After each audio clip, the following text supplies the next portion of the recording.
தானியேலின் புஸ்தகம் முதலாம் அதிகாரம்.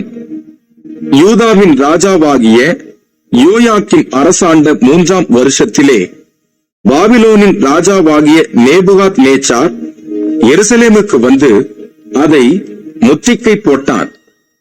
அப்பொழுது ஆண்டவர் யூதாவின் ராஜாவாகிய யோயாக்கீமையும் தேவனுடைய ஆலயத்தின் பாத்திரங்களில் சிலவற்றையும் அவன் கையில் ஒப்பு கொடுத்தார். அவன் அந்த பாத்திரங்களை சினேயார் தேசத்தில் உள்ள தன் தேவனுடைய கோவிலுக்கு கொண்டு போய் அவைகளை தன் தேவனுடைய பண்டசாலைக்குள் வைத்தான்.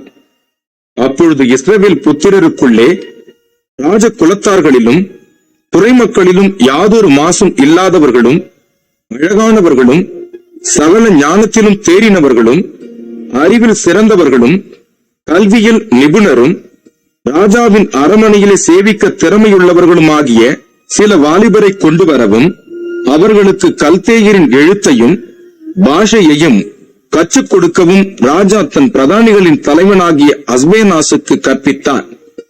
ராஜா தான் உண்ணும் போஜனத்திலேயும் தான் குடிக்கும் திராட்சை ரசத்திலேயும் தினம் ஒரு பங்கை அவர்களுக்கு நியமித்து அவர்களை 3 வருஷம் வளர்க்கவும் அதன் முடிவிலே அவர்கள் ராஜாவுக்கு முன்பாக நிற்கும்படி செய்யவும் கட்டளையிட்டான்.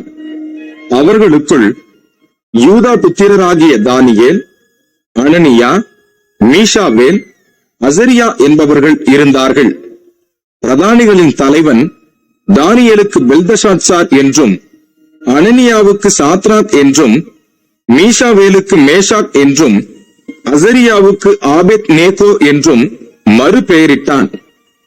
தானியேல் ராஜாவின் போஜனத்தினாலும் அவர் பானம் பண்ணும் திராட்சை ரசத்தினாலும் தன்னை தீட்டுப்படுத்தலாகாதென்று தன் இருதயத்தில் தீர்மானம் பண்ணிக்கொண்டு தன்னை தீட்டுப்படுத்தாதபடி பிரதானிகளின் தலைவனிடத்தில் வேண்டிக் கொண்டான். தேவன் தானியேலுக்கு பிரதானிகளின் தலைவனிடத்தில் தயமும் இரக்கமும் கிடைக்கும்படி செய்தார். பிரதானிகளின் தலைவன் தானியேலை நோக்கி, உங்களுக்கு போஜனத்தையும் பானத்தையும் குறித்திருக்கிற ராஜாவாகிய என் ஆண்டவனுக்கு நான் பயப்படுகிறேன். அவர் உங்களோடொத்த வாலிபரின் முகங்களை பார்க்கிலும் உங்கள் முகங்கள் வாடிப்போனவைகளாக காண வேண்டியதென்ன? அதனால் ராஜா என்னை சிரச்சேதம் பண்ணுவாரே என்றான்.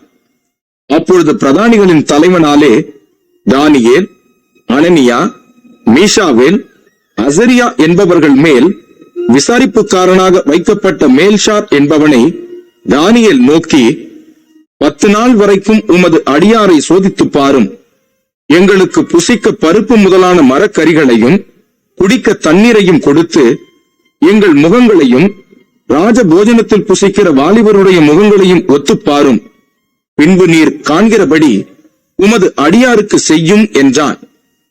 அவன் இந்த காரியத்திலே அவர்களுக்கு செவி கொடுத்து 10 நாளளவும் அவர்களை சோதித்து பார்த்தான்.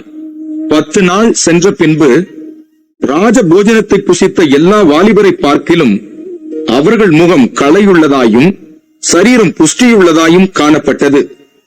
ஆகையால் மேல்ஷா அவர்கள் புசிக்க கட்டளையான போஜனத்தையும் அவர்கள் குடிக்க கட்டளையான திராட்சை ரசத்தையும் நீக்கி வைத்து அவர்களுக்கு பருப்பு முதலானவைகளை கொடுத்தான். இந்த 4 வாலிபருக்கும் தேவன் சகல எழுத்திலும் ஞானத்திலும் அறிவையும் சாமர்த்தியத்தையும் கொடுத்தார். தானியேலை சகல தரிசனங்களையும் சொப்பனங்களையும் அறியத்தக்க அறிவுள்ளவனாக்கினார். அவர்களை ராஜாவினிடத்தில் கொண்டு வருகிறதற்கு குறித்த நாட்கள் நிறைவேறின போது பிரதானிகளின் தலைவன் அவர்களை நேபுகாத் நேச்சாருக்கு முன்பாக கொண்டு வந்து விட்டான். ராஜா அவர்களோட பேசினான்.